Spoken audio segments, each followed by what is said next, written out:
Minimum એક અને વધુ બે રાઉન્ડ થયા હોય ફાયર એવું અત્યારે જણાય છે. ફરિયાદીએ એવું જણાવ્યું કે અકસ્માતે આ બનાવ બન્યો છે. જે સીસીટીવી સામે આવે છે એમાં એવું દેખાય છે કે હવામાં 3 રાઉન્ડ ફાયર થયા છે. કોઈ પણ વ્યક્તિ હોય એના ઉપર જે કાયદેસરની કાર્યવાહી કરવામાં આવે એ કરવામાં જ આવશે, જેમાં ચાર્જશીટ પણ થશે અને જે એનું લાયસન્સ છે એને પણ રદ કરવાની કાર્યવાહી કરવામાં આવશે.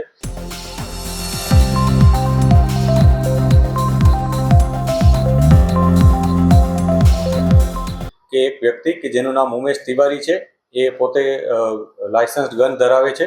એ લાયસન્સ વેપન લઈ અને પોતે ગઈકાલે એના ભત્રીજા કે કોઈ એના રિલેટિવના મેરેજ હતા, એ મેરેજમાં એને ડાન્સ કરતી વખતે ફાયરિંગ કર્યા હતા. 3 રાઉન્ડ હવામાં ફાયર કર્યા હોવાનું અત્યારે જે અમને સીસીટીવી મળ્યા છે એ મુજબ જાણવા મળે છે.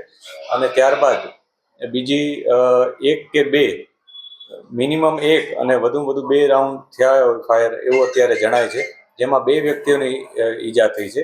એકનું નામ છે સંતોષ દુબે, કે જે પોતે ફરિયાદી પણ છે આ ઘટનામાં, જેના પગમાં ગોળી વાગી છે. અને એક છે વિશ્વકર્મા, બિરેન્દ્ર વિશ્વકર્મા, એને પણ ગોળી વાગી છે. તો આ 2 જણાઓને જે ગોળી વાગી છે એ બાબતને લઈને પોલીસે ગુનો નોંધ્યો છે. અને જે એણે લાયસન્સ ધારક જે વ્યક્તિ છે એને જે રૂલ્સનું વાયોલેશન કર્યું છે અને જે કેરલેસનેસ બતાવી છે એ બાબતે પોલીસે કાર્યવાહી કરે છે. પોલીસ કેમ સમગ્ર મામલો છુપાવી રહી છે? આ જે ઘટના બની છે એમાં જે ફરિયાદી છે, આ ફરિયાદીએ એવું જણાવ્યું છે કે પિસ્તલ કે વેપન જે હતું એ સરખું કરતા આ બનાવ બન્યો છે. આ જે નજરિયો છે એ ફરિયાદીનો પોતાનો છે. પોલીસે જે સીસીટીવી કબજે કર્યા છે એમાં વધુ તથ્ય સામે આવે છે. જે એફઆઈઆર હોય છે હંમેશા એ પ્રાથમિક એક ઇન્ફોર્મેશન હોય છે. એ પ્રાથમિક ઇન્ફોર્મેશન એટલે એમાં કોઈ વધારે તથ્યને અવકાશ નથી કે એવું કોઈ બનતું નથી. જે પણ તથ્ય હશે એ ચોક્કસથી સામે આવશે.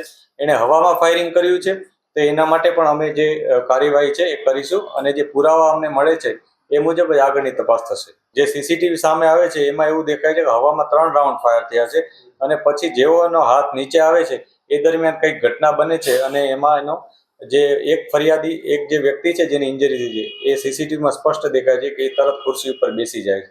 એટલે મિનિમમ એક ચોથો રાઉન્ડ ત્યાં ફાયર થયો હોવો જોઈએ એવું પોલીસનું માનવું છે.